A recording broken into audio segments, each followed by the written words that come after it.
ఈ 29,000 fair price షాప్స్కి బదులు 9,260 MDU వ్యాన్లు ఏర్పాటు చేస్తే చాలా ప్రాంతాల్లో అసలు మేము ఈ రోజుకి కూడా అందించలేకపోతున్నాం. ఆశ్చర్యం ఏంటంటే 3వ రోజు కల్లా 93% రేషన్ మేము సప్లై చేసామని చెప్పి రిపోర్ట్లు పంపిస్తారు. సాధ్యం కాని పని. కానీ కేవలం డైవర్షన్ కోసం ఉపయోగించుకుంటూ దొంగ లెక్కలు చూపించి వీళ్ళు చేసిన అరాచకం మామూలు విషయం కాదు. దీనికి గతంలో 90% కార్పొరేషన్ల ద్వారా 10% లబ్ధిదారుల తరఫున ఆ రోజున ఐడెంటిఫై చేసి 10% బెనిఫిషరీ కడితే ఈ వ్యాన్ నిర్వహణ వాళ్ళకి అప్పచెప్పి దాదాపు నెలకి 27,000 రూపాయలు కార్పొరేషన్ నుంచి మేము వీళ్ళకి చెల్లిస్తూ వస్తున్నాం. ఈ వేకెన్సీస్ కూడా సుమారు 570 వ్యాన్లు ఈ రోజుకి కూడా మాకు దాని గురించి పూర్తి సమాచారం లేదు. ఎవరైతే పాపం ఎదురు చూస్తున్నారో రేషన్ వాళ్ళకి ఆ సమయానికి అందదు. ఇంకా ఆశ్చర్యకరమైన విషయం ఏంటంటే చాలామంది పాపం పనులకు వెళ్ళే వాళ్ళు కూడా పనులు మానేసుకుని ఫలానా రోజు వ్యాన్ వస్తుందని వాళ్ళు ఎదురు చూసుకుంటూ ఇబ్బంది పడే పరిస్థితులు చాలా క్లియర్గా అనేక సందర్భాల్లో మా దృష్టికి వచ్చినాయి. అంటే 3 ఫేర్ ప్రైస్ షాపులకి అనుగుణంగా ఒక వ్యాన్ ఏర్పాటు చేశారు.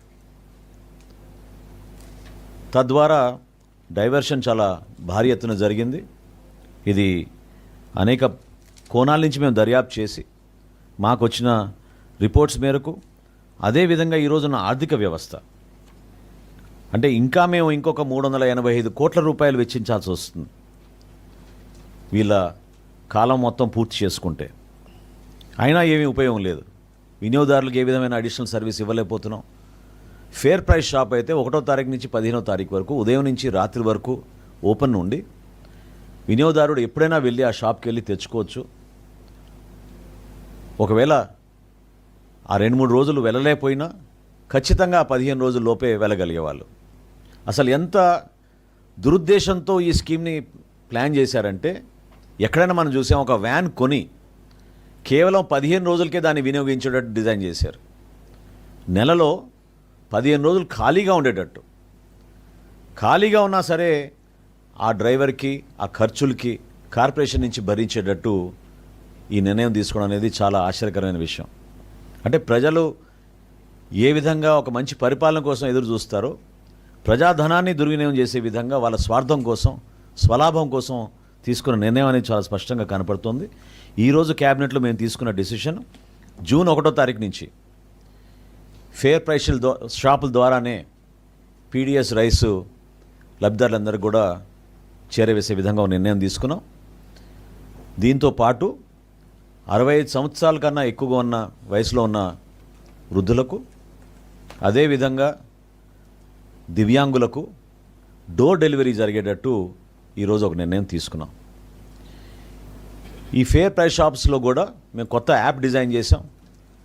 రేషన్ చాలా పక్కాగా మేము మానిటర్ చేసుకునే విధంగా నెక్స్ట్ ఫేజ్లో మేము ప్రతి షాప్లో కూడా సీసీ కెమెరాలు కూడా ఏర్పాటు చేసి వాళ్ళ సర్వీసెస్ని మేము పెంచే విధంగా కేంద్ర ప్రభుత్వంతో చర్చించిన తర్వాత ప్రాథమిక అనుమతులు వచ్చినాయి మాకు. ఈ ఫేర్ ప్రైస్ షాప్స్ని చిన్న చిన్న కిరాణా షాపులుగా వాళ్ళు కూడా వ్యాపారం చేసుకునే విధంగా గిరిజన ప్రోడక్ట్స్ కానివ్వండి కేంద్ర ప్రభుత్వం అందించే ఈ భారత్ ప్రోడక్ట్స్ని ఈ షాపుల ద్వారా మేము వినియోగదారులకి తక్కువ రేటుకు తీసుకొచ్చే విధంగా ఒక నిర్ణయం తీసుకున్నాం.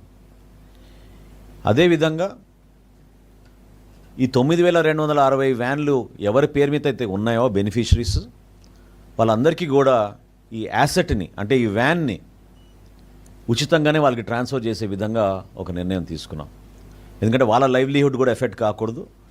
వాళ్ళు ఈ వ్యాన్స్ని ఉపయోగించుకుని వాళ్ళు కూడా గూడ్స్ డెలివరీయో లేకపోతే ఇంకో దానికో ఈ వ్యాన్ని ఉపయోగించుకునే విధంగా ఆ బెనిఫిషరీస్కే ఈ 5 కార్పొరేషన్లు SC corporation, ST corporation, BC corporation, EBC corporation, అదేవిధంగా minority Muslim and Christian finance కార్పొరేషన్కి ఇటు యాసెట్స్ మేము ట్రాన్స్ఫర్ ఆటోమేటిక్గా జరిగిపోయినప్పుడు వాళ్ళ దగ్గర నుంచి ఆ బెనిఫిషరీస్కి ఎవరైతే 10% కట్టారో ఇనీషియల్గా వాళ్ళందరికీ కూడా ఈ వ్యాన్లు మళ్ళీ తిరిగి ఇచ్చేటట్టు ఉచితంగా రాష్ట్ర ప్రభుత్వం నుంచి ఆ నిర్ణయం తీసుకుని ఇంతటితో ఈ పీడిఎస్ రైస్ ఉక్కుపాదంతో కూటమి ప్రభుత్వం తీసుకున్న నిర్ణయాలు మనం ముందు తీసుకెళ్తున్న తరుణంలో ఈ పర్టికులర్ నిర్ణయం ఖచ్చితంగా దానికి దోహదపడుతుందని మేము భావిస్తున్నాం.